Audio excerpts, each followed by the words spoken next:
નમસ્કાર વિદ્યાર્થી મિત્રો, ટાટ એસ પ્રિલિમ પરીક્ષાની તૈયારી આપણે જોરશોરથી શરૂ કરી દીધી છે અને એના ભાગરૂપે આપણે પહેલી સિરીઝ લઈને આવેલા હતા તે તમે જોઈ લીધી હશે. આજના વિડીયોમાં ધોરણ 10 કન્ટેન્ટની જે 900+ MCQ સિરીઝ છે એનો બીજો પાર્ટ લઈને આવેલા છે. આઈ હોપ સો કે તમે પાર્ટ 1 બહુ સરસ રીતે રિવાઇઝ કરી લીધો હશે અને તમને દરેકે દરેક MCQ યાદ રહી ગયા હશે. તો આજના વિડીયોમાં આપણે વાત કરવાના છે બીજા બે યુનિટ નંબર 3 અને યુનિટ નંબર 4. યુનિટ નંબર 3 આપણો છે an interview with Arun Krishnamurthy અને unit number 4 a wonderful creation. બે સરસ મજાના પાઠ છે જેના MCQ ની ચર્ચા આજે આપણે આ વિડીયોમાં કરવાના છે. વધારે પડતો સમય બિલકુલ બગાડવાનો નથી, સીધા જઈએ MCQ પર. સૌથી પહેલો MCQ unit number 3 an interview with Arun Krishnamurthy. એક સરસ મજાનો પાઠ છે કે જેમાં ઇન્ટરવ્યુઅર અરુણ કૃષ્ણમૂર્તિને કેટલાક પ્રશ્ન પૂછે છે અને એનો જવાબ અરુણ કૃષ્ણમૂર્તિ આપણને આપે છે. પરંતુ એનામાં જે તમને ઇન્ટ્રોડક્શન આપેલું છે ને, એ ઇન્ટ્રોડક્શન પણ એટલું જ મહત્વનું છે. જોજો અહીંયા પહેલો જ પ્રશ્ન છે આપણો ક્વેશ્ચન નંબર 51. 1 થી 50 MCQ આપણે પાર્ટ 1 માં જોઈ લીધા છે, એટલે 51 ક્લિયર. આ વિડીયોની શરૂઆત આપણે કરી રહ્યા છે 51 નંબરના MCQ થી. જે પહેલી જ વાર આ વિડીયો જોઈ રહ્યા છે એમને આપણે જણાવી દઈએ કે 1 થી 50 MCQs આપણે પાર્ટ 1 માં કવર કરેલા છે. એની લિંક તમને ઉપર જોવા મળી જશે. તો અહીંયાથી આપણે શરૂ કરી રહ્યા છે 51 number. How old was Arun Krishnamurthy when he founded the NGO environmentalist foundation of India. હવે તમે જુઓ અહીંયા તમને બે શબ્દ દેખાય છે, એક છે NGO અને બીજું છે EFI. હવે આ બંનેના મિનિંગ પણ જાણી લેવા જરૂરી છે, કારણ કે પરીક્ષામાં કદાચ આનો મિનિંગ પણ આપણને પૂછી લે. તો NGO નો મતલબ શું થાય? Non government organization. એક એવું ઓર્ગેનાઇઝેશન, એક એવી સંસ્થા કે જે ગવર્મેન્ટ ચલાવતી નથી. એવી ઘણી બધી સંસ્થા ઇન્ડિયામાં ચાલી રહી છે, તમને ઘણી બધી સંસ્થા વિશે ખ્યાલ પણ હશે. તો એવી એક સંસ્થા કે જેમાં ગવર્મેન્ટ કોઈ યોગદાન આપતી નથી, એને કહેવાય નોન ગવર્મેન્ટ ઓર્ગેનાઇઝેશન. અને બીજું છે EFI, કે જે અરુણ કૃષ્ણમૂર્તિએ આવું એક NGO શરૂ કરેલું છે, એનું નામ છે એન્વાયરમેન્ટાલિસ્ટ ફાઉન્ડેશન ઓફ ઇન્ડિયા. ખ્યાલ આવી ગયો? ઓકે, તો આપણને પ્રશ્ન પૂછે છે how old was Arun Krishnamurthy when he founded the NGO environmentalist foundation of India. એમને જ્યારે એન્વાયરમેન્ટાલિસ્ટ ફાઉન્ડેશન ઓફ ઇન્ડિયા નામના NGO ની શરૂઆત કરી હતી ત્યારે એમની ઉંમર કેટલી હતી? તો કે ઓનલી 17 years. 17 વર્ષની ઉંમરમાં એ બાળકે એક NGO સ્થાપી દીધું હતું. ખ્યાલ આવે ને? યસ. નેક્સ્ટ. ઓકે, જો આપણો આ કન્ટેન્ટ 1 છે જ તમે જોઈ લીધો હશે, બરોબર. જે આપણા રેગ્યુલર વ્યુઅર્સ છે એમને તો ખ્યાલ છે કે આપણે પાર્ટ સિરીઝ નંબર 1 બનાવી દીધો છે, તમે જોઈ લીધો હશે. બીજા બધા કે જેમને નથી જોયેલો એ આ વિડીયો પહેલા જોઈ લેજો, જેમાં ચેપ્ટર 1 અને ચેપ્ટર 2 આપણે ક્લિયર કરેલા છે. આગળ, how was the progress of Arun's first environmental activity in Chennai. ચેન્નઈમાં જ્યારે એમને આ NGO ની શરૂઆત કરી ત્યારે એ NGO ની પ્રોગ્રેસ કેવી હતી? તો સરસ મજાની વાત કરે છે. ગ્રીન માર્ચ નહીં, લેક ક્લીનઅપ નહીં, નેચરલ હાઇક નહીં, બટ ધ ટર્ટલ વોક. હવે ટર્ટલ વોક નો મતલબ શું થાય અહીંયા? તો કે ટર્ટલ વોક નો મતલબ થાય ધીમી ગતિ. કેવી ગતિ? ધીમી ગતિ. એટલે ધીરે ધીરે ધીરે કરી અને એમને એક પછી એક કાર્ય હાથમાં લીધા હતા. Next, the turtle walk was an effort specially design to save. કોને બચાવવા માટે આ ધીરે ધીરે ધીરે જે શરૂઆત કરી એ કોને બચાવવા માટેની શરૂઆત હતી? તો કે મેચ્યોર ટર્ટલ નહીં, વોટર બોડીઝ નહીં, સી વેજીટેશન નહીં. આ બધું આવ્યું ધીરે ધીરે આગળ જતા. એમને આ બધું પ્લાન કરેલું હતું, પણ એમની જે શરૂઆત હતી એ શરૂઆત શેની હતી? તો કે શરૂઆત હતી ટર્ટલ એગ્સ એન્ડ યંગ હેચલિંગ ને બચાવવાની. કોની? ટર્ટલ એગ્સ, કાચબાના ઈંડા અને એના નાના નાના જે બચ્ચા છે. હેચલિંગ્સ નો મતલબ શું થાય? નાના બચ્ચા. તો એ બચ્ચાને બચાવવા માટેની એમની આ શરૂઆત હતી. તો હેચલિંગ નો મતલબ થાય બચ્ચા. એટલે કે ધીમી ગતિ એમને જે શરૂઆત કરી એ ધીમી ગતિની શરૂઆતમાં સૌથી પ્રથમ એમને કાચબાના ઈંડાને બચાવવાનો પ્રયત્ન કર્યો અને ત્યારબાદ એમાંથી નીકળતા નાના નાના બચ્ચાઓ એમને બચાવવાનો પ્રયત્ન એમને શરૂ કર્યો હતો. Next, beside Chennai in which of the following cities has Arun steam clean water bodies. જો આવ્યું ને પછી એ વોટર બોડીઝ એટલે કે અલગ અલગ પ્રકારના જેમાં પાણી છે, નદી છે, સરોવર છે, તળાવ છે, આ બધું એમને સાફ કરવાની શરૂઆત કરી હતી. તો આપણને કહે છે કે બિસાઇડ ચેન્નઈ ઉપરાંત કયા સિટીમાં અરુણ અને એની ટીમ એ વોટર બોડીઝને સાફ કરી રહી હતી? તો જુઓ, મુંબઈ, બેંગ્લોર, હૈદરાબાદ, આ 3 વસ્તુ ન આવે. કઈ વસ્તુ આવે? તો કે દિલ્હી આવે, ચેન્નઈ આવે, પોંડુચેરી આવે, કોઇમ્બતુર આવે. આ યાદ રાખી લેજો. દિલ્હી, યસ, દિલ્હી આવે, કોઇમ્બતુર આવે, પોંડિચેરી આવે, ચેન્નઈ આવે. તો આટલી જગ્યા હતી, આટલી સિટીઝ હતી કે જે જગ્યા ઉપર અરુણ અને એની ટીમ કામ કરી રહી હતી. સાથે હૈદરાબાદ તો અહીંયા આપણને ઓપ્શન આપેલો જ છે, તો હૈદરાબાદ પણ આવે. ખ્યાલ આવી જશે. આટલી સિટીઝ યાદ રાખવાની છે. અહીંયા મેં હૈદરાબાદ લીધેલું છે. તમને પરીક્ષામાં કદાચ પૂછાય તો બીજી પણ કોઈક સિટી પૂછાઈ શકે એમ છે. તો આટલી સિટી તમારે યાદ રાખી લેવાની છે. નેક્સ્ટ જોઈએ. Yes, which of the following is not an activity performed by Arun's team? અરુણની ટીમ દ્વારા કઈ એક્ટિવિટી આમાંથી નહોતી કરવામાં આવતી? પ્લાન્ટિંગ ટ્રીઝ, હા એ તો કરી રહ્યા હતા. ક્લીનિંગ ઝૂઝ, એ પણ કરી રહ્યા હતા. એજ્યુકેશન થ્રુ સ્ટ્રીટ પ્લે, આ 3 કાર્ય તો એમની ટીમ દ્વારા કરવામાં આવી રહ્યા હતા. તો શું નહોતું કરવામાં આવ્યું? તો કે making plastic bags. Plastic bags એ લોકો બનાવતા નહોતા. ખ્યાલ આવશે ને? Yes. Next, select the nearest meaning for the word hatchling. હમણાં જ મેં તમને કીધું હેચલિંગ એટલે શું થાય? નાના બચ્ચા. સ્મોલ બર્ડ્સ નહીં, young ones of animals coming out of the eggs. જે ઈંડામાંથી બચ્ચાઓ નીકળે છે એને કહેવાય છે હેચલિંગ્સ. ક્લિયર? ફિશ એગ્સ નહીં, ગ્રોઈંગ પ્લાન્ટ્સ પણ સાચો જવાબ નથી. આગળ જોઈએ. Some students who joined Arun's team in class 7 continue to work with him for at least, introduction આપેલું છે ને ચોપડીમાં, એ ઇન્ટ્રોડક્શનમાં સૌથી છેલ્લે છે. કેટલા? 5 years. કેટલાક એવા બાળકો છે કે જે અરુણની ટીમ સાથે ધોરણ 7 થી જોડાયેલા છે અને આજે પણ એ છેલ્લા 5 વર્ષે એમની ટીમ સાથે જોડાયેલા છે. તમે આ વિડીયો જોયો? આપણી ચેનલ ઉપર છે, ડિટેલમાં આખો યુનિટ સમજાવેલો છે. જેને PDF પેક ખરીદેલી છે 499 માં, એ તો ફક્ત અહીંયા ક્લિક કરશે તો પણ એમને આખો વિડીયો જોવા મળી જશે. યસ, આગળ વધીએ. What inspired Arun to take up the cause of the environment as a child? એવું તો શું બન્યું હતું અરુણના જીવનમાં કે એને આ કામ કરવું પડ્યું, એન્વાયરમેન્ટલિસ્ટ બનવું પડ્યું? તો કે અ ડોક્યુમેન્ટરી ફિલ્મ નહીં, અ સ્કૂલ ટેક્સ્ટ બુક નહીં, a polluted lake next to his house. Yes, આવી કોઈક ઘટના બની હતી કે એના ઘરની બાજુમાં એક શું હતું? તો કે એક લેક હતો અને એ લેક કેવો થઈ ગયો હતો? પોલ્યુટેડ. અને એના લીધે એને આ કદમ ઉઠાવવું પડ્યું હતું. તો that would be the right answer. A polluted lake next to his house. આપણને સૌથી પહેલા જ પ્રશ્નમાં આ વાત કીધેલી છે. આગળ જોઈએ. Yes, the pollution in the lake next to Arun's house led to the spread of mosquitoes. ત્યાં શું થઈ ગયું હતું? એ પોલ્યુટેડ તો હતું, પણ પોલ્યુટેડ થયું તો એમાં શું હતું? તો કે એમાં મચ્છરો હતા, મોસ્કિટોઝ હતા. Next, Arun mentions that he has supportive parents. Yes, Arun પોતાની વાતમાં જવાબ આપતા કહે છે કે અરુણના પેરેન્ટ્સ કેવા છે? તો કે સપોર્ટિવ છે. Who understood that his interest was, કે એના માતા પિતાને ખબર હતી કે અરુણનો ઇન્ટરેસ્ટ શેમાં છે? તો કે એન્વાયરમેન્ટમાં છે. શેમાં છે? એન્વાયરમેન્ટ. પર્યાવરણને બચાવવાનો ઇન્ટરેસ્ટ, રસ કોણ ધરાવી રહ્યું હોય છે? તો કે અરુણ ધરાવી રહ્યું હોય છે. જ્યારે ઇન્ટરવ્યુઅર એને આવો પ્રશ્ન પૂછે છે 2nd નંબરનો, ત્યારે અરુણ આવો જવાબ આપે છે. Next, Arun made sure that he did not fail his parents and always took their advice before acting. Yes, કોઈ પણ કાર્ય અરુણ કરે એ પહેલા એના માતા પિતાની એડવાઇસ જરૂરથી લે છે અને એટલા જ માટે અહીંયા શબ્દ આપેલો છે એડવાઇસ. સિગ્નેચરની જરૂર નથી, ફાઇનાન્શિયલ હેલ્પની જરૂર નથી ને પરમિશનની પણ જરૂર નથી. હા, પરમિશન લેવાનો મતલબ, હવે એક એન્વાયરમેન્ટાલિસ્ટ છે તો એના માતા પિતા ના થોડા પાડવાના છે કે નહીં આ આપણા ગામનું તળાવ છે એને તારે સાફ કરવાનું નથી. એવી પરમિશનની જરૂર નથી. બટ એડવાઇસ લેતા કઈ રીતે કાર્ય કરવું, કોને કોને બોલાવવા. એક સરસ મજાનો શબ્દ આ પાઠમાં છે, વોલેન્ટિયર. વોલેન્ટિયર એટલે શું? તો જે ફ્રીમાં કામ કરવા માટે આવે ને એને વોલેન્ટિયર કહેવાય. એ પણ આ પાઠમાંથી યાદ રાખી લેજો. ચાલો આગળ જોઈએ. What did Arun's teachers teach him so that he did not become snobbish and arrogant?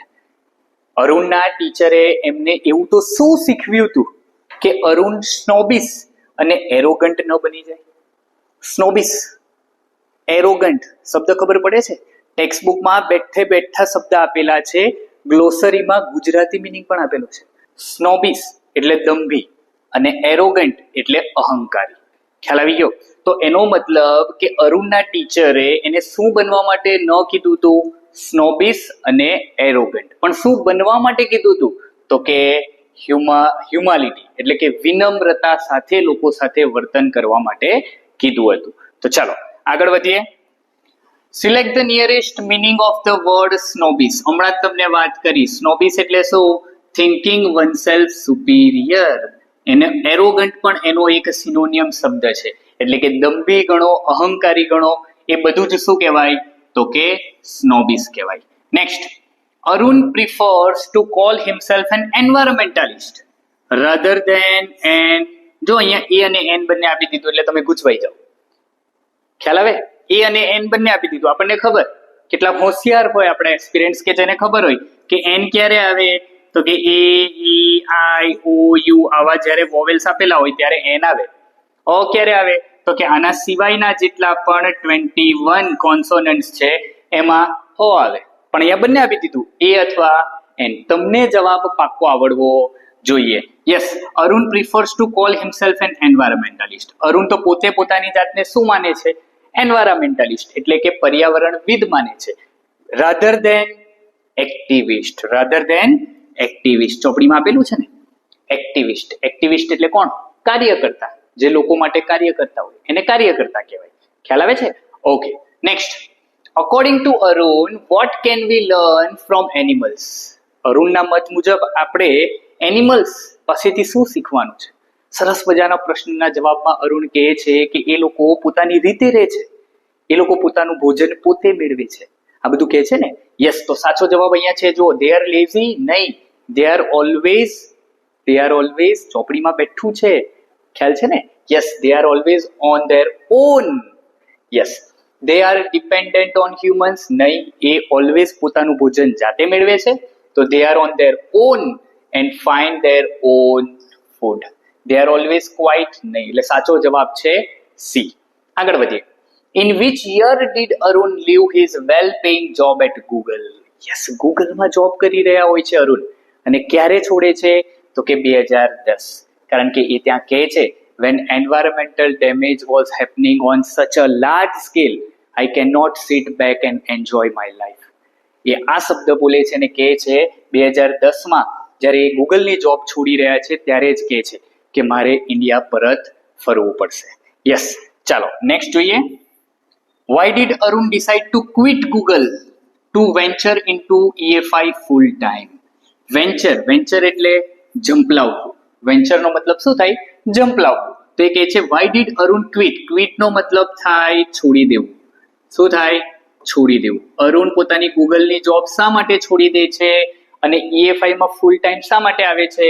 તો કે the environment needed his full attention. મેં હમણાં તમને જે કીધું ને કે અરુણ એટલા બધા વ્યથિત થઈ ગયા હતા ભારતમાં આ પર્યાવરણનું જે નુકસાન થઈ રહ્યું હતું એને લઈને, એટલા માટે ગૂગલની જોબ છોડી અને ઇન્ડિયા આવે છે અને ઇન્ડિયામાં એ EFI ની શરૂઆત કરે છે અને એ EFI માં એને પૂરેપૂરું અટેન્શન આપવું હોય છે, એટલા માટે એ ગૂગલની જોબ છોડી દે છે.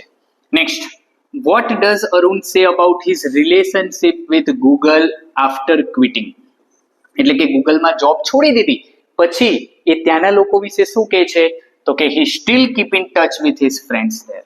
એના હજુ પણ કેટલાક મિત્રો છે કે જે મિત્રો સાથે આજે પણ એ ટચમાં છે. એવું નથી કે હી બ્રોક ઓલ ટાઈસ. ગૂગલ એકવાર છોડી દીધું એટલે બધું પૂરું થઈ ગયું એવું નથી. હજુ ઘણા ખરા મિત્રો છે કે જેની સાથે અત્યારે પણ એ ટચમાં છે. આગળ, which of the following items are commonly found by the team during the cleanups? જ્યારે અરુણ અને એની ટીમ એ અલગ અલગ પ્રકારની વોટર બોડીઝની ક્લીનિંગ કરી રહી હોય છે ત્યારે એમને કેવા પ્રકારની વસ્તુ મળે છે? તો કે diapers and worn out sleepers. અલગ અલગ પ્રકારના ડાયપર્સ મળે છે, પહેરીને ફેંકી દીધેલા સ્લીપર મળે છે. આ બધી વાત અરુણ પોતાના ઇન્ટરવ્યુમાં કરે છે. યાદ રાખજો, ગોલ્ડ કોઈન નહીં, ઇલેક્ટ્રિક ગેજેટ નહીં, નવા કપડાં નહીં. Diapers and worn out slippers is the right answer. Next, what is the basis of life according to the text? આખા પાઠમાં શેની વાત કરેલી છે? આખા પાઠમાં વાત થયેલી છે પાણીની. એટલે water is the basis of life કે છે ને અરુણ પોતે, water is the basis of life. પાણી એ જીવન જીવવાનો આધાર છે. પાણી વગર જીવન શક્ય નથી. આવું બેઠે બેઠું આપણને ટેક્સ્ટબુકમાં જણાવેલું છે. Next, yes, where is the removed garbage eventually sent up for disposal. છેલ્લે જે કચરો સાફ થાય છે અને આખું વોટર બોડીઝને સાફ કરીને જે કચરો બહાર કાઢે છે એનું શું કરે છે? તો સરસ મજાની વાત અહીંયા આપણને કરે છે લેન્ડફિલ. એ કચરાનો ઉપયોગ એ શેના માટે કરે છે? લેન્ડફિલ. લેન્ડફિલનો મતલબ થાય જમીનનું પુરાણ. શું? જમીનનું પુરાણ, જેનાથી એ જમીનને પૂરી રહ્યા છે. એટલે કે ઓબ્વિયસ છે કે એ જે ડિસ્પોઝલ છે, એ જે કચરો છે, એ કચરો આખરે તો ક્યાં જાય છે? તો કે જમીનના પુરાણમાં કામ આવે છે. બીકોઝ આપણને ખબર છે આપણે દરેકે દરેક વસ્તુ ઘરની બહાર જ ફેંકીએ છીએ અને ઘરની બહાર ફેંકેલી વસ્તુ eventually at the end of the day ક્યાં જાય છે? નદીમાં, સરોવરમાં, તળાવમાં કે પછી દરિયામાં. ખ્યાલ આવે ને? Yes. Next, how long can it take two completely clean a large lake depending on the amount of garbage. બહુ સરસ મજાનો પ્રશ્ન ઇન્ટરવ્યુઅર એને પૂછે છે અને અરુણ કૃષ્ણમૂર્તિ એનાથી પણ સરસ મજાનો જવાબ આપે છે. શું કહે છે અહીંયા કે how long can it take two completely clean up large lake. એક મોટો લેક છે તો એને સાફ કરવા માટે કેટલો સમય જોઈએ? તો અરુણ કહે છે કે એ તો it depends on the garbage. A depend કરે છે કે લેક નાનો છે, કચરો ઓછો છે તો ઓછો સમય લાગે. લેક મોટું છે, કચરો વધારે છે, વધારે સમય લાગે. હે ને? તો અહીંયા આપણને બેઠે બેઠો જવાબ આપેલો છે 5 days to 3 months. એટલે કે નાનામાં નાનો લેક સાફ કરતા 5 દિવસનો સમય તો અમને થાય, અને જો લેક નાનો હોય પણ કચરો વધારે હોય તો અપ ટુ 3 months એટલે 3 મહિના સુધીનો સમય અમે લઈએ છીએ કે જેથી કરીને અમે પૂરેપૂરા લેકને, સરોવરને, તળાવને અમે સાફ કરી શકીએ. આગળ, which heavy machineries is mentioned in the text for desilting the lake? Very good. કઈ હેવી મશીનરીનો ઉપયોગ કરે છે? તો કે હેવી મશીનરી કઈ છે? અર્થ મૂવર્સ એન્ડ પોકલેન. તમે જોયું હશે પોકલેન, અર્થ મૂવર્સ, આ બધા હેવી મશીનરી આવે. તમે જેસીબી જોયેલું છે? એ જેસીબીમાં ટાયર આવે, બટ એની જગ્યા ઉપર જે ચેન આવે ને, ટાયરની જગ્યા ઉપર ચેન, એને કહેવાય પોકલેન. એવા મશીન, એ અર્થ મૂવર્સ, પોકલેન જે પાણીમાં જઈને આરામથી કાદવમાંથી બહાર નીકળી શકે, તો એ આ મશીનરી છે. Next, according to Arun, how much time should a school going children devote to an environmental cause weekly? એક વીકમાં સ્કૂલે જતા બાળકોએ જો પર્યાવરણ માટે સમય આપવો હોય તો કેટલો સમય આપી શકે છે? તો કે 4 hours a weekend. સરસ મજાનો આન્સર આપે છે 4 hours a weekend. 2 hours on Saturday and 2 hours on Sunday. એટલે 2 કલાક જો સેટરડે આપવામાં આવે ને 2 કલાક સન્ડે આપવામાં આવે તો એટલું ઇનફ છે. પછી ધીરે ધીરે આગળ વધીને એમનું પાર્ટિસિપેશન વધે છે, એવું અરુણ આપણને આ પાઠમાં કહે છે. નેક્સ્ટ જોઈએ. Yes, Arun's youngest volunteer is currently in. કયા ક્લાસમાં છે? Class number 3. યુનિટમાં છેલ્લી લાઈન, યુનિટની છેલ્લી લાઈન છે. Arun's youngest volunteer is currently in, yes, class 3. હવે આ પાઠમાં છે ને એક સરસ મજાનો શબ્દ છે, સોજો. સ્પેડ. ગયા વખતની પરીક્ષામાં આ પ્રશ્ન પૂછાયો હતો. સ્પેડ શું છે? સ્પેડ શું છે? હવે જ્યાં તમે ક્લાસ 3 જોયું ને, આ તમારી ચોપડી છે, અહીંયા તમે ક્લાસ 3 જુઓ ને તો ઓબ્વિયસ છે કે એ આ પેજ ઉપર છે. જુઓ, તમને ખ્યાલ આવશે. સ્પેડ છેલ્લી લાઈનમાં આપેલું છે, ડાબી બાજુ છેલ્લી લાઈનમાં ચોપડીમાં આપેલું છે સ્પેડ. સ્પેડ શું છે? તો કે અ ટૂલ. શું છે? અ ટૂલ. મને અચાનક યાદ આવ્યું, આ વિડીયો બનાવી રહ્યો છું ને મને અચાનક યાદ આવ્યું કે મેં જ્યારે ટાટ એસ ની પરીક્ષા આપી હતી એમાં આવો એક પ્રશ્ન હતો, વોટ ઇઝ સ્પેડ? તો કે સ્પેડ એ કહેવાય એક ટૂલ, એક સાધન છે, હે ને? ઓકે, ચાલો, આપણો યુનિટનો વિડીયો છે, યુનિટ નંબર 4 નો વિડીયો છે. લો, વન્ડરફુલ ક્રિએશન. વન્ડરફુલ ક્રિએશન જે હવે આપણે જોવા જઈ રહ્યા છે એનો વિડીયો પણ આપણી ચેનલ ઉપર અવેલેબલ છે. તમે એને ક્લિક કરી શકો છો અને જોઈ શકો છો. આ તો જેને પીડીએફ ખરીદેલી છે એમના માટે. નથી ખરીદેલી અને તમારે જોવો છે તો તમે આપણી ચેનલ ઉપર જઈ અથવા તો નીચે લિંક આપેલી હશે એના પર જઈ અને તમે આ વિડીયો જોઈ શકો છો. ચાલો, યુનિટ નંબર 4 તરફ આગળ વધીએ. અ વન્ડરફુલ ક્રિએશન, એક અદ્ભુત સર્જન કે જેમાં ભગવાન છે. યસ, માતાનું પૂતળું બનાવી રહ્યા છે એક એન્જલ પ્રગટ થાય છે અને કેટલાક એને પ્રશ્ન પૂછે છે. આ વાત આપણે યુનિટ નંબર 4 માં કરી હતી. યસ, 76 નંબરથી આપણે શરૂ કરીએ. On which day of overtime was the lord when the Angel appeared. જ્યારે એ દેવદૂત પ્રગટ થાય છે ત્યારે ભગવાન કયા સમયમાં કામ કરી રહ્યા હોય છે? એમનો ઓવરટાઈમનો કયો સમય હોય છે? તો કે 6th day of overtime. Already 5 દિવસ એમને વિતાવી ચૂક્યા છે અને 6થો દિવસ એમનો ઓવરટાઈમનો છે. યાદ રાખજો. યસ, જો આપણી ટાટ એસ ની પીડીએફ પેક કોઈકે ખરીદવી હોય તો ઓનલી 499 રૂપીઝમાં તમને 900 પ્લસ MCQ સિરીઝ પ્રોવાઈડ કરીએ છીએ. અને સાથે સાથે જે પણ નવી પીડીએફ આવતી જશે, નવા વિડીયોઝ આવતા જશે અને એ પીડીએફ પણ એ આપણે આમાં એડ કરવાના છે. તો અત્યાર સુધી જો ન ખરીદેલી હોય તો આપણો નંબર છે વોટ્સઅપ નંબર 7573044561. આના ઉપર વોટ્સઅપ કરી અને તમારી એ ટાટ એસ ની જે પીડીએફ પેક છે એ તમે આજે જ ખરીદી લેજો. તમને ખ્યાલ છે કે ટાટ એચએસ માંથી જે લોકોએ આ પીડીએફ પેક ખરીદેલી હતી એમને ખ્યાલ છે ઘણા બધા ક્વેશ્ચન આન્સર આવેલા હતા. તો તમે પણ ભૂલ ન કરતા. એક સિમ્પલ અમાઉન્ટ છે 499. એ તમારી પરીક્ષાથી મોટી નથી. તો હું તો એવી આશા રાખું કે આજે જ ઓર્ડર કરો અને આજે જ તમારું પીડીએફ પેક ખરીદી લો. Next, while creating the mother, the Lord was working with full concentration. પૂરેપૂરા ધ્યાન સાથે ભગવાન એ કામ કરી રહ્યા હોય છે અને એ કામમાં શું બનાવી રહ્યા હોય છે? તો કે અ મધર્સ શું ક્રિએચર કીધું છે ને, મધરને શું કીધું છે? ક્રિએચર કીધું છે. આપણે આગળ જોઈશું. ચાલો નેક્સ્ટ જોઈએ આગળ. According to the Lord, which part of the mother disappears when she stands up? According to the Lord, એવો કયો પાર્ટ છે માતાના શરીરમાં કે જે ઊભા થાય છે ત્યારે ગાયબ થાય છે? તો કે હર લેપ. યસ, ખોડો. લેપ એટલે શું થાય? ખોડો. ઈઝી સવાલ છે, આમાં વધારે કંઈ યાદ રાખવાની જરૂર નથી. Next, the Lord intended to endow the mother with a kiss that can cure everything from. Yes, ભગવાન ઈચ્છે છે કે એ માતાના પુતળાને એક કિસ આપવામાં આવે કે જેથી કરીને દરેકે દરેક વસ્તુ સાજી થઈ જાય. તો એના માટે કયો શબ્દ છે? તો કે a broken leg to a broken heart. Yes, broken leg to a broken heart એટલે કે તૂટેલા પગથી લઈને તૂટેલા હાર્ટ સુધી. તૂટેલા પગથી લઈને તૂટેલા હાર્ટ સુધી. કહેવાનો મતલબ શરીરના દરેકે દરેક અંગ આવી ગયા. પછી એવો પ્રશ્ન તમને પરીક્ષામાં પૂછાયેલો હોય કે a Lord intended to endow the mother with a kiss that can cure a hand,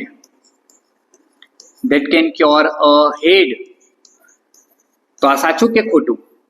obvious છે સાચું. From a broken leg to broken heart means what?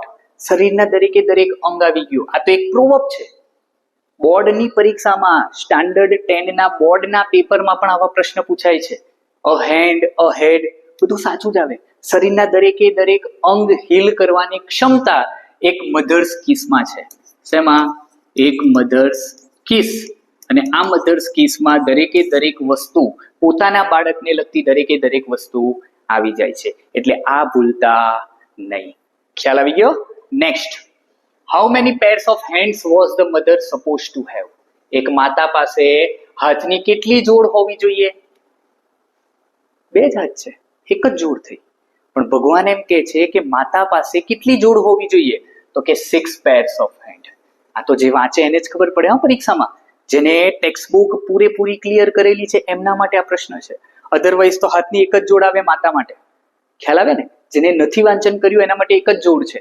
પણ ટેક્સ્ટ બુકમાં આપણને આપેલું છે કેટલી જોડ હોવી જોઈએ? 6 pairs of hand. કારણ કે કાર્ય એટલું કરે છે. આપણા મમ્મી જોઈએ છે ને આપણે કેટલું કાર્ય કરે છે. Next, yes, select the nearest meaning of the word curious. અહીંયા જો પાર્ટ 1 માં આપણે ક્યુરિયસ શબ્દ જોયો હતો, એનો મિનિંગ આતુર જ થાય, પણ એના માટેનો જવાબ હતો સ્ટ્રેન્જ. અહીંયા છે ક્યુરિયસ, આતુર, તો ઇન્ટરેસ્ટેડ, ઈગર ટુ નો. અહીંયા એન્જલ માટે વપરાયેલો શબ્દ છે ને curious. The Angel was curious. He wanted to know the details about the mother's creation. તો એના માટે શબ્દ છે તો ઇન્ટરેસ્ટેડ એટલે આતુર થાય, eager to know એટલે પણ આતુર થાય. નેક્સ્ટ આગળ, how many pairs of eyes did the Lord સે મધર્સ હેવ ટુ હેવ. ભગવાનના કહેવા મુજબ માતા પાસે આંખની કેટલી જોડ હોવી જોઈએ? જો હાથની 6 પેર હોવી જોઈએ તો આંખની 3 પેર્સ હોવી જોઈએ. કેટલી પેર્સ હોવી જોઈએ? 3 પેર્સ. કઈ 3 પેર્સ? તમને ખ્યાલ છે? 3 પેર વિશે આપણને ચોપડીમાં આપેલું છે. આઈ અન્ડરસ્ટેન્ડ એન્ડ આઈ નો આઈ લવ હિમ. વાત છે ને આવી? યસ. નેક્સ્ટ. ઓકે, જો આપણો આ સ્ટાન્ડર્ડ 9 નું કન્ટેન્ટ જે આપણે કવર કરેલું છે ને એનો અહીંયા થંબનેલ મેં મૂકેલું છે. તમે આ વિડીયો જોયો છે? ન જોયો હોય તો સ્ટાન્ડર્ડ 9 ની સિરીઝ કન્ટેન્ટ સિરીઝ આપણે શરૂ કરી દીધી છે. ઓલરેડી વિડીયોઝ આપણી ચેનલ ઉપર અવેલેબલ છે, તો ના જોયા હોય તો અત્યારે જોઈ લેજો. Next. Which pair of eyes allows the mothers to see all secret things without opening them? છે ને, આ એક પેર માટે વપરાયેલો શબ્દ છે. See all secret things without opening them. મમ્મીને આપણા બધા રહસ્ય ખબર હોય, એક રહસ્ય. આપણને એમ છે કે આપણે દરવાજો બંધ કરીને ચોપડી ખોલીને અંદર મોબાઈલ રાખીએ. શું મમ્મીને નથી ખબર? મમ્મીને ખબર, પપ્પાને ખબર, બધાને ખબર, પણ એ કંઈ કહેતા નથી. આપણી એવી ઘણી ખરી વાતો હશે કે જે આપણે એમનાથી છુપાવવાનો પ્રયત્ન કરેલો હશે, પણ એમને યાદ હશે. જોજો, એ કહેવા માંગે છે યસ, માતા પિતા છે તો આપણે છે ને. Okay. Which pairs of eyes allows the mother to see all secret things without opening them? તો કે થર્ડ પેર. કઈ પેર? થર્ડ પેર. જોજો, ફોર્થ પેર જ નથી. કેટલી પેર છે? 3 જ પેર છે આંખની. એટલે third pair of eyes allows the mother to see all secret things without opening them. સાચો જવાબ છે third pair. Next. One pair of eye is specially designed to see her children through closed door. Yes, through closed door. હમણાં જ મેં તમને કીધું દરવાજો બંધ હોય છતાં અંદર શું થઈ રહ્યું છે મમ્મીને ખબર હોય. આગળ. Select the nearest meaning of the word uttering. Uttering એટલે yes, uttering એટલે બોલવું without uttering a word. અને માતા કહેતા હોય ને, I understand you and I love you without uttering a single word. તો અટરિંગ એટલે બોલવું, સેઇંગ એનો મતલબ નિયરેસ્ટ વર્ડ આવો થાય. નેક્સ્ટ જોઈએ. Yes. What can the mother do when she sick? Sick એટલે બીમાર હોવું. માતા જ્યારે બીમાર હોય ત્યારે શું કરે? દવાખાને જાય. મારા મમ્મીને ઘણી બધી વાર કહું, એને માથું દુખતું હોય, પગ દુખતું હોય, પેટ દુખતું હોય તો હું કહું કે ચાલ દવાખાને જઈએ. નહીં, આ તો ઓટોમેટિક સારું થઈ જશે. કોઈ પણ બીમારી હોય 3 દિવસ રહે. આ મારા વાઈફના શબ્દ છે. કોઈ પણ બીમારી હોય ને એ 3 દિવસ રહે. એને ગમે તેટલું કહો એ ન જાય. તો સેમ વસ્તુ આવું છે. What can the mother do when she sick? તો કે બીમાર હોય ત્યારે હીલ હરસેલ્ફ. એ શું કરે? તો કે પોતાની જાતનો ઈલાજ પોતે કરે છે. Next. A mother is capable of feeding a family of 6 only on half a kilo of cabbage. Cabbage અતિ પ્રિય મને. ઘણા ખરા એવા હશે જેને કેબેજ નહીં ભાવતી હોય, મને અતિ પ્રિય. પણ અહીંયા કહેવાનો મતલબ છે અ મધર ઇઝ કેપેબલ એટલે સક્ષમ હોવું. ઓફ ફીડિંગ એટલે ખવડાવવું. અ ફેમિલી ઓફ 6 સભ્યના ફેમિલીને હાફ અ કિલો ઓફ કેબેજમાં જમાડી શકે છે. પોતે ભૂખ્યા રહેશે પણ બીજા બધાને જમાડશે. આ એક માતા છે. માતાની તો વાત કંઈક અલગ છે ને. ઓકે, આ જસ્ટ પ્રોવર્બ તરીકે યુઝ કરેલું છે અહીંયા, એટલે યાદ રાખજો. તમને પરીક્ષામાં પૂછાય અથવા તો ફેમિલી ઓફ કેટલા? તો કે ફેમિલી ઓફ 6. આ શબ્દ પણ યાદ રાખજો, ફેમિલી ઓફ 6. ક્લિયર? આગળ. Select the nearest meaning of the word irritated. Irritated એટલે એનોઇડ. યસ, ઇરિટેટ થવું એટલે એનોઇડ થવું. ઇઝી વર્ડ છે. Next. What was the Lord's reaction when the angel suggested him to go to bed? જ્યારે પેલો Angel એ દેવદૂત ભગવાનને આરામ કરવા માટેનું કહે છે ત્યારે ભગવાનનો પ્રતિભાવ શું હોય છે? He refused. શું કહે છે? He refused. એ કહે છે કે મારાથી બનતા દરેક પ્રયત્ન મેં કરી લીધા છે, બસ હવે થોડોક સમય બાકી છે. Next. Yes, although the angel thought the model was too soft, the Lord claimed it was very tough. It was very tough. જ્યારે એન્જલ એની ફરતે રાઉન્ડ ફરે છે અને એના ગાલને ટચ કરે છે ત્યારે કહે છે કે આ મોડેલ ઓફ અ મધર તો વધારે પડતું સોફ્ટ છે. સોફ્ટ એટલે નાજુક. કેવું છે? નાજુક. બટ ભગવાન કહે છે નાજુક બહારથી દેખાય છે, અંદરથી કેવું છે? ટફ છે. કેવું છે? ટફ. ટફ એટલે મજબૂત અથવા તો સખત. શું થાય? મજબૂત અથવા તો સખત. Next, select the nearest meaning for the word endure. Endure નો મતલબ થાય સહન કરવું. એન્ડ્યોર એટલે શું? તો કે સહન કરવું. ટુ બિયર, સફર પેશન્ટલી. જો છે એન્ડ્યોર નો મતલબ શું થાય? સહન કરવું. યસ, આ આપણી એમસીક્યુ સિરીઝ નંબર 2 જોઈ લીધી ને? Get, very good. આગળ, according to the lord the mother can not only think but also. ભગવાનના મત મુજબ માતા એ ફક્ત વિચારી નથી શકતી, પણ સાથે સાથે રીઝન એન્ડ કોમ્પ્રોમાઇઝ. કોમ્પ્રોમાઇઝ કરવાનું પણ કામ કરે છે, સલાહ સૂચન એ પણ કરે છે, અને સાથે સાથે કારણ આપવાનું પણ કામ કરે છે. એટલે ખાલી ફક્ત ને ફક્ત વિચારવાનું નહીં, પણ વિચારવાની સાથે સાથે કારણ પણ આપે છે, અને કોમ્પ્રોમાઇઝ કરવું હોય તો એ પણ માતા કરી શકે છે. Next, where did the angel move his finger to discover the leak. યાદ છે ને? આખી સ્ટોરી વાંચેલી છે તમે, તમને ખ્યાલ હશે. ટેક્સ્ટ બુક વાંચેલી છે તો ઓબ્વિયસ છે, ખ્યાલ હશે કે ક્યારે where did the angel move his finger. Angel દેવદૂત પોતાની આંગળી ક્યાં ફેરવે છે કે જ્યાં એને લીક દેખાય છે? લીક એટલે નળ ખુલ્લો હોય તો કેવું એમાંથી પાણી ટપકતું હોય, બસ એવું એક્ઝેક્ટલી. ક્યાં? Across the cheeks. જ્યારે એ mother, model of a mother છે, એના ગાલ પાસે જ્યારે એ ટચ કરે છે ત્યારે ખબર પડે છે કે એના આંસુ વહી રહ્યા છે, અને એ આંસુ વહી રહ્યા છે એટલા માટે અહીંયા જવાબ છે અક્રોસ ધ ચીક. ખ્યાલ આવે છે ને? યસ. ચાલો આગળ જોઈએ. The appearance of a tear on the mother's face was described by the lord as a miracle. શું છે આ? તો એક ચમત્કાર છે. શું છે? ચમત્કાર. મિરેકલ નો મતલબ શું થાય? ચમત્કાર. The appearance of a tear. Tear એટલે આંસુ. ઓન ધ મધર્સ ફેસ, મધરના ફેસ ઉપર જે આંસુ છે એને ભગવાન કઈ રીતે ડિસ્ક્રાઇબ કરે છે? તો કે I haven't put there, it is just a miracle. ભગવાન કહે છે કે આ આંસુ મેં નથી મૂક્યા, એ તો ચમત્કાર છે, હે ને? Yes. Select the nearest meaning of the word unique. Unique એટલે અજોડ. યુનિક એટલે અજોડ અથવા one of its kind. Yes, one of its kind. અજોડ કે જેની કોઈ જોડ નથી. માતાની જોડ મળે? ન મળે ને? યસ, તો એ આંસુની પણ જોડ નથી. નેક્સ્ટ જોઈએ. Yes, a tear in a mother is not mentioned as being for which of the following. નીચેનામાંથી કયા માટે આંસુ નથી? આપણને ઘણા બધા આપેલા છે. જોય છે, પ્રાઇડ છે, ડિસઅપોઇન્ટમેન્ટ છે, હેપીનેસ છે, પણ શેના માટે નથી? ગ્રીડ માટે નથી. માતાના આંસુ બધા માટે હોય. તમે પરીક્ષામાં પહેલો નંબર લઈને આવો તો પણ માતાના આંખમાંથી આંસુ નીકળે. તમે આ પરીક્ષા પાસ કરી દેશો તો પણ જ્યારે તમે મમ્મીને કહેશો તો એમના આંખમાંથી આંસુ નીકળશે. તો ઇટ મીન્સ કે ફક્ત ને ફક્ત શેના આંસુ નથી?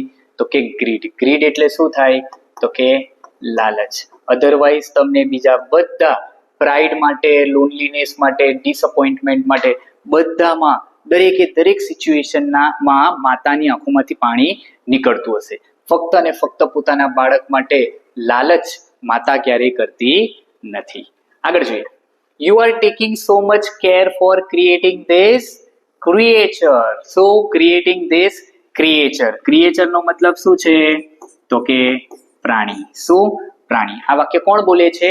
દેવદૂત, એન્જલ બોલે છે that you are taking so much care for creating this creature. કોને કહે છે? તો કે ભગવાનને કહે છે. ખ્યાલ આવી ગયો? આગળ જોઈએ. યસ, જો આપણા યુનિટ નંબર સ્ટાન્ડર્ડ 9 ના કન્ટેન્ટની ત્રીજા સિરીઝ કે આપણે ઓલરેડી બનાવી લીધી છે, આપણી ચેનલ ઉપર અવેલેબલ છે, જોઈ લેજો તમે. Next, okay, select the nearest meaning of the word supposed. Suppose નો મતલબ શું થાય? ધારવું. સપોઝ્ડ એટલે શું? ધારવું. આપણે ગ્રામરના સેક્શનમાં ફંક્શન શીખીશું, એમાં આવશે. તમે હાયર સેકન્ડરીના ફંક્શન્સ જો જોયા હોય તો એમાં એક ફંક્શન હતું સપોઝિશન ઓફ એન એક્શન, હે ને? એમાં મેં ડિટેલમાં સમજાવેલું છે કે સપોઝિશન ઓફ એન એક્શન એટલે શું? તો કે ધારણા કરવી. તો અહીંયા પણ સપોઝ્ડ નિયરેસ્ટ મીનિંગ સેમ જ થાય, ધારણા કરવી. Assume, thought. થોટ એટલે વિચારવું. Next, the lord said he had put the best of his ideas into this model. ભગવાન કહે છે કે એમની પાસે રહેલા દરેકે દરેક પ્રકારના બેસ્ટ, વર્સ્ટ નથી. જો વર્સ્ટ એટલે તો શું થાય? ખરાબ. બેસ્ટ એટલે સારામાં સારા જેટલા આઈડિયાઝ પોતાની પાસે હતા એ બધા આઈડિયાઝ એમને મોડલ ઓફ અ મધરમાં મૂકી દીધા છે. આગળ, which unit does the following line belong to? She has a lap that disappears when she stands up. કયા યુનિટમાં આ લાઈન છે? અહીંયા તો તમને ખ્યાલ આવી જશે કે આપણે અત્યારે ચોથા નંબરનો યુનિટ ભણીએ છીએ એટલે ચોથા નંબરના જ યુનિટનું હોય. બટ પરીક્ષામાં પૂછાય તો તમારે યાદ રાખવાનું છે she has a lap. લેપ ક્યાં આવે? તો કે માતા પાસે હોય. that disappear, ગાયબ થવું, when she stands up. આપણે આગળ એક MCQ એનો જોઈ લીધો. તો આ કયા પાઠમાંથી છે? તો કે અ વન્ડરફુલ ક્રિએશન. ખ્યાલ આવે ને? ઓકે, તો આ હતા તમારા 100 સુધીના MCQs આ સિરીઝના. આગળના 101 થી આગળ આપણે નેક્સ્ટ સિરીઝમાં જોઈશું. અહીંયા આપણે 51 થી 100 સુધી જોયા. હવે આગળના જે વિડીયોઝ છે એ વિડીયોઝ આવશે આવતી સિરીઝમાં. તો આ વિડીયો તમને કેવો લાગ્યો એ નીચે કમેન્ટ બોક્સમાં કમેન્ટ જરૂરથી કરજો. આના સિવાય તમારા જે બીજા ટાટ એસ્પિરન્ટ્સ મિત્રો છે એને પણ આ વિડીયો શેર કરી દેજો. તમે પણ વિડીયોને લાઈક કરી દેજો, બીજા પાસે પણ લાઈક કરાવજો. કેમ? કારણ કે આપણે આટલી મહેનત કરી રહ્યા છે તમારી પાસે કંઈક સારું પહોંચાડવાની, અને જો સારું પહોંચાડતા હોય તો ઓબ્વિયસ છે કે તમારા તરફથી એક લાઈકની જરૂર છે, હે ને? યસ. તો ચાલો ફરીવાર મળીશું એક સરસ મજાના બીજા વિડીયો સાથે. ત્યાં સુધી જય હિન્દ.